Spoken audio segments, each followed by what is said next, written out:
Soy el doctor Ezequiel Santa Coloma, jefe de trabajos prácticos de la segunda cátedra de anatomía de la Universidad de Buenos Aires, y voy a hablarles de la anatomía de la cintura escapular. Los músculos que conforman el manguito rotador, la articulación glenohumeral y la articulación acromioclavicular, y algo de la anatomía funcional del hombro. Lo primero que tenemos que tener en cuenta cuando observamos la región del hombro es la anatomía de superficie. Vamos a tener diferentes regiones en la vista anterior, una región supraclavicular, una región infraclavicular, obviamente separadas por la clavícula. Vamos a tener estructuras óseas palpables, como ser la clavícula en su totalidad, la articulación acromioclavicular, el acromion, la espina del omóplato, la apófisis coracoides, la cabeza del húmero. En la vista posterior vamos a encontrar los relieves musculares, ¿sí?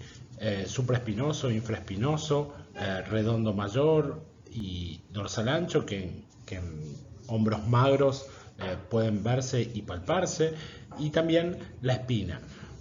Vamos a ver el muñón del hombro, lo que conformado por el deltoides, y luego la raíz del brazo. Eliminando la piel y el tejido celular subcutáneo vamos a encontrar las estructuras musculares y algunas estructuras neurovasculares superficiales. En la pared anterior de lo que va a conformar la axila vamos a observar el músculo pectoral mayor, que es un músculo plano con 3 inserciones bien diferenciadas en la clavícula, en el esternón y en las costillas.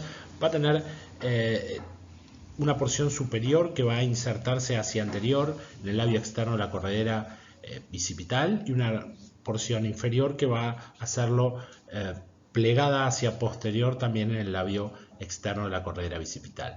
Va a estar separada por lo que es el surco deltopectoral, dentro del cual vamos a encontrar la vena cefálica y vamos a encontrar la rama acromial de la acromio-torácica.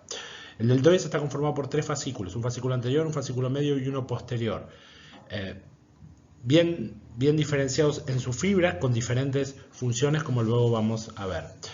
De manera superficial se encuentran ramos sensitivos del plexo cervical superficial, y hacia abajo vamos a encontrar los músculos del brazo. Si retiramos los elementos musculares superficiales, es decir, el deltoides y el pectoral mayor, vamos a encontrar los músculos más profundos. Vamos a observar la clavícula, por debajo de ella va a estar el músculo subclavio que se inserta en la primera costilla. Vamos a ver parte del pectoral menor insertándose en la coracoides, los músculos que vienen del brazo, el coracobíceps, que se inserta en la apófisis coracoides junto con la porción corta del músculo bíceps, y la porción larga o externa del músculo bíceps, que mediante un tendón se introduce en la corredera bicipital y adquiere su posición intraarticular yendo a la parte superior del labrum glenoideo o tuberosidad supraglenoidea. Por fuera de la cabeza vamos a ver esas estructuras azules que son las bolsas serosas, es decir, parte de tejido conectivo que genera líquido de lubricación entre las estructuras óseo y óseo-tendinosas, y algunas otras bolsas o bursas serosas. Vamos a ver los ligamentos extrínsecos de la articulación acromioclavicular, es decir, los ligamentos coracoacromiales, que son el conoide y el trapezoide, y el ligamento acromiocoracoideo. Si nos profundizamos aún más en la región del hombro, vamos a ver los tendones que conforman el manguito rotador, es decir, hacia anterior de la escápula el músculo subescapular, insertándose en la tuberosidad menor del húmero, separada esta por la corredera bicipital de la tuberosidad mayor, y ahí vamos a observar los otros 3 músculos restantes que conforman el manguito rotador: el supraespinoso, el infraespinoso y el redondo menor de adelante hacia atrás. Podemos ver también cómo la porción larga del bíceps se introduce en lo que es la articulación glenohumeral. Finalmente, dejando las estructuras óseas y ligamentarias, vamos a observar la cápsula de la articulación glenohumeral con sus refuerzos anteriores, que son los ligamentos glenohumerales superior, medio e inferior. Vamos a ver los ligamentos extrínsecos de esta articulación glenohumeral, como son el coraco acromial, los ligamentos conoide, el trapezoide. Vamos a ver también el estuche o vaina fibrosa que cierra la correa bicipital por encima del tendón, que va a estar conformada por fibras provenientes del subescapular y el supraespinoso, como vamos a ver en vistas intraarticulares más adelante. En la parte más inferior de la corredera bicipital van a insertarse tres estructuras musculares. En el labio externo y en una situación más superficial va a estar el pectoral mayor. En el labio interno proveniente del plano muscular posterior va a insertarse el redondo mayor, y en el fondo de la corredera y ligeramente inferior lo va a hacer también del plano posterior el latísimo del dorso o dorsal ancho. La articulación glenohumeral va a tener refuerzos anteriores, los ligamentos glenohumeral superior, medio e inferior. El glenohumeral inferior es el más voluminoso y ocupa una situación anterior e inferior, sosteniendo de forma de hamaca la cabeza humeral.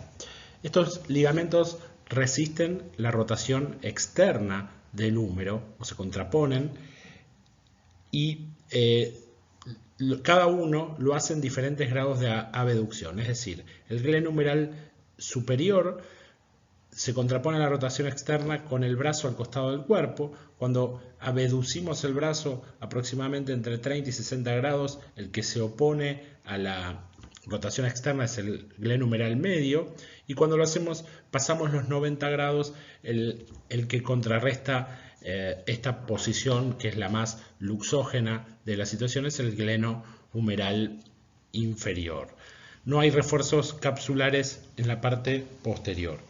Esta articulación va a contener un labrum o fibrocartílago que se va a insertar en todo el reborde periférico de la glena, parte del omóplato de la escápula, y va a tener la función no solo de dar mayor congruencia, sino que de dar estabilidad a la articulación glenohumeral, que de por sí es una articulación muy inestable, ya que es la segunda en artrosis más móvil de todo el cuerpo. Diríamos que en realidad es la más móvil, porque la otra es una articulación de los huesillos del oído. Y los ligamentos van a también insertarse en este labrum o rodete glenoideo. El labrum va a ser hipovascular en su base, es decir, en el sitio de inserción en la glena, como podemos ver en esta fotografía, y eso va a determinar que cuando este labrum se rompa o se despegue de la glena, producto de microtraumatismos, como ocurre en los atletas deportistas, o de una luxación traumática anterior de hombro, va a generar que no pueda cicatrizar, es decir, que el cuerpo no lo pueda cicatrizar, con lo cual va a generar una lesión a futuro que va a tener consecuencias, como vamos a ver más adelante.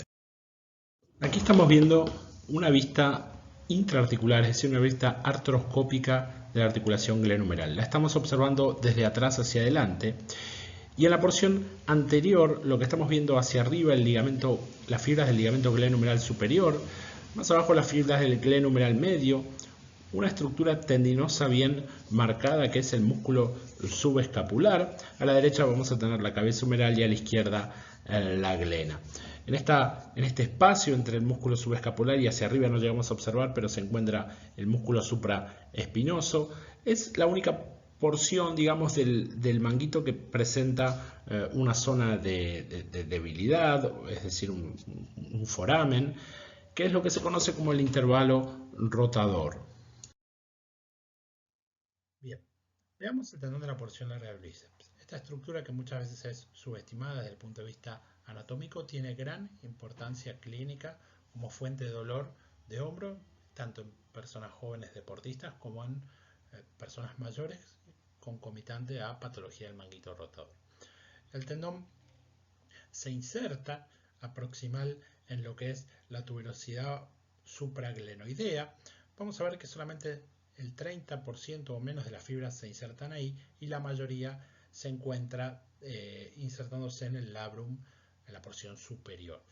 Pasa por la articulación, sale e ingresa en la corredera bicipital, este canal osteofibroso que está limitado a los lados por la tuberosidad mayor y menor del húmero y por arriba cubierto por fibras que provienen del subescapular y del supraespinoso.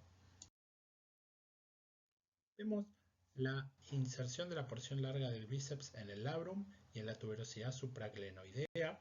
Esto conforma lo que se llama el complejo bicipito-labral, que se encuentra adherida a la glena. Está sellado, si bien existen variantes anatómicas y recesos, no debería haber espacio entre el labrum y la glena. La porción larga del bíceps de ahí se dirige hacia la corredera bicipital. En estas visiones artroscópicas lo que se observa es la parte interarticular de la porción larga del bíceps pasando entre el supraespinoso y el subescapular, donde va a empezar a ingresar en la parte superior de la corredera, y en la foto de la derecha vemos ya la salida en la parte del brazo de la corredera bicipital. Las otras estructuras fundamentales del hombro, tanto por su papel biomecánico como su frecuencia en cuanto a patología del hombro, son los tendones del manguito rotador.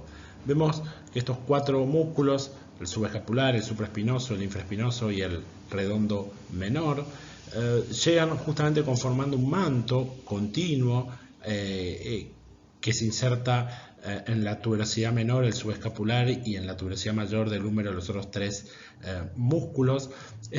Simplemente tienen un pequeño espacio, un pequeño foramen, que es el intervalo rotador en la separación del supraespinoso con el subescapular. El músculo subescapular se va a insertar en la cara anterior de la escápula, prácticamente llegando hasta el borde medial, donde se va a insertar el serrato anterior.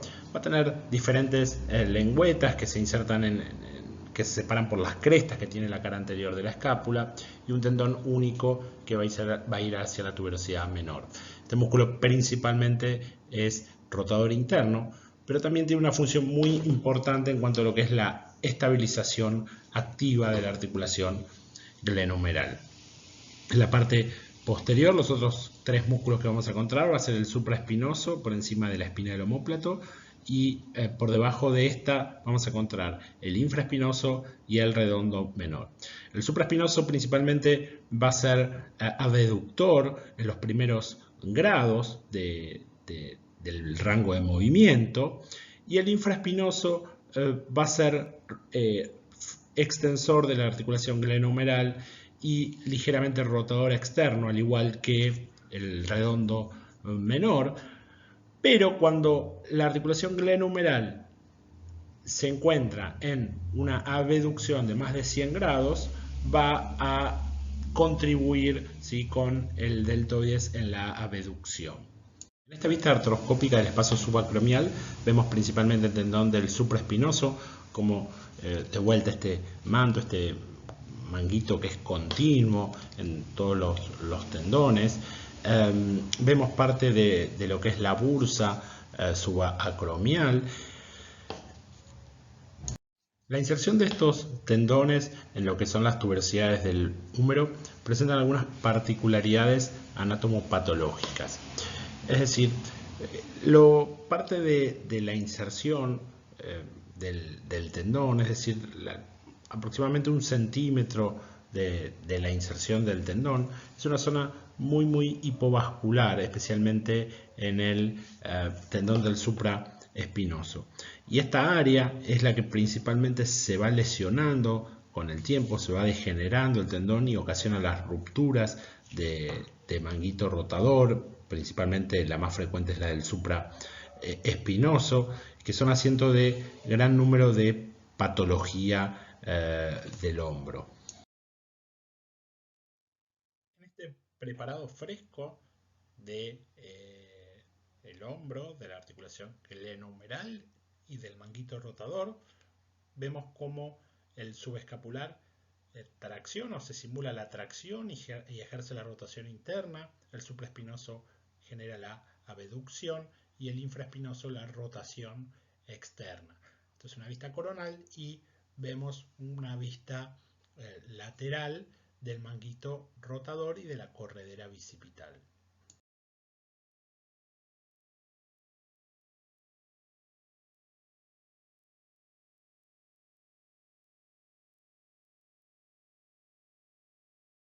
Por fuera de la articulación glenohumeral existen otros ligamentos que podemos denominar ligamentos extrínsecos del hombro. Principalmente los ligamentos asociados a la articulación acromioclavicular. La articulación acromioclavicular es una articulación atroidea, plana, que tiene un menisco triangular en su parte superior y tiene un refuerzo capsular superior o ligamento acromioclavicular superior bien fuerte. Esta articulación además presenta los ligamentos coracoclaviculares o ligamentos que también son extrínsecos de la articulación acromioclavicular, que van desde la apófisis coracoides, desde la base, hacia la cara inferior de la clavícula. Y son los ligamentos conoide y trapezoide.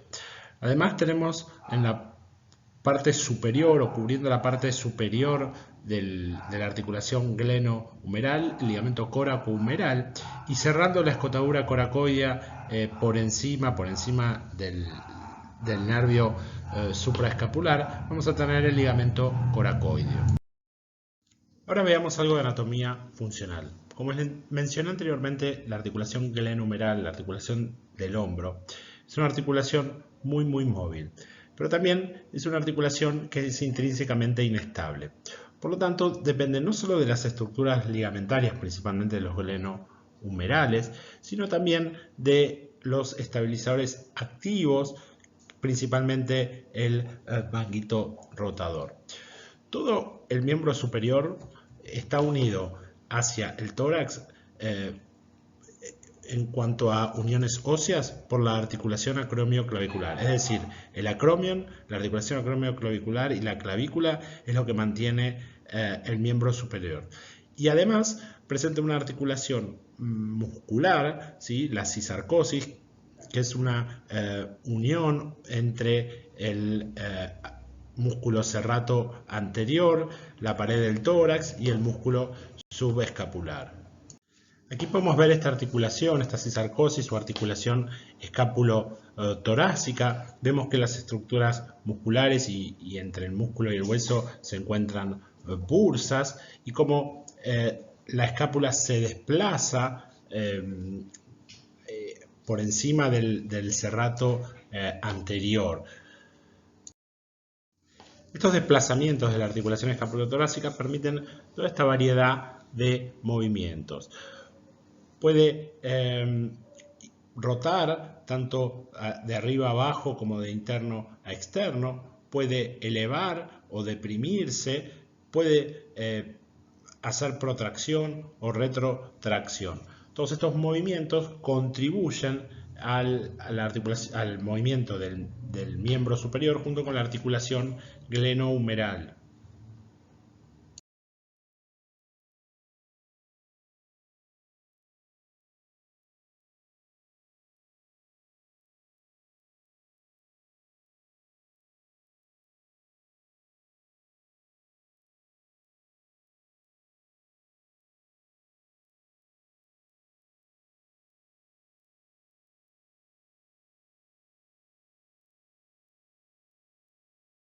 Ejemplifiquemos algunos movimientos y veamos qué músculos intervienen en cada uno. La protracción o antepulsión del hombro está dada principalmente por el pectoral mayor y en menor medida por el pectoral menor, el serrato anterior y el trapecio. Antagónicamente, la retropulsión o retrotracción está dada por elementos musculares posteriores, principalmente el latísimo del dorso o dorsal ancho y los redondos mayor y menor. La flexión del hombro está dada por los fascículos anteriores del deltoides, el coracobíceps, el pectoral mayor y el bíceps braquial. Por el contrario, la extensión del hombro está dada principalmente por el latísimo del dorso o dorsal ancho y en menor medida por los redondos mayor y menor, y la cabeza central del tríceps. La abducción está dada por el supraespinoso, quien es el encargado de iniciar el movimiento, es decir, él realiza la abducción en los primeros 50, 60 grados del movimiento, y luego la fuerza abductora es dada por la porción, los fascículos centrales del deltoides. El serrato anterior colabora, ¿sí? Y sobre todo la articulación escapulotorácica colabora con la abducción. Y como les dije antes, el infraespinoso, cuando la abducción pasa a los 100 grados, al cambiar sus puntos de tracción, comienza a ser abductor. El movimiento de abducción es realizado principalmente por el pectoral mayor y en menor medida por los fascículos anteriores del deltoides y el subescapular. Claro que este movimiento, si uno parte desde cero, es relativamente corto, apenas 30 grados de abducción, ya que se encuentra el tronco. La rotación externa está dada por tres músculos del plano posterior. Las fibras posteriores del deltoides, el infraespinoso y el redondo menor. Por último, la rotación interna, este movimiento es fundamental para la ejecución de un sinfín de tareas del miembro superior, está llevada a cabo principalmente por el subescapular, quien es el encargado de arrancar el movimiento, y luego por el pectoral mayor, el latísimo del dorso y el redondo mayor, que le implementan mayor amplitud y fuerza. Bueno, espero que les haya sido útil. Gracias por la atención y cualquier duda consultan por los canales habituales de la cátedra.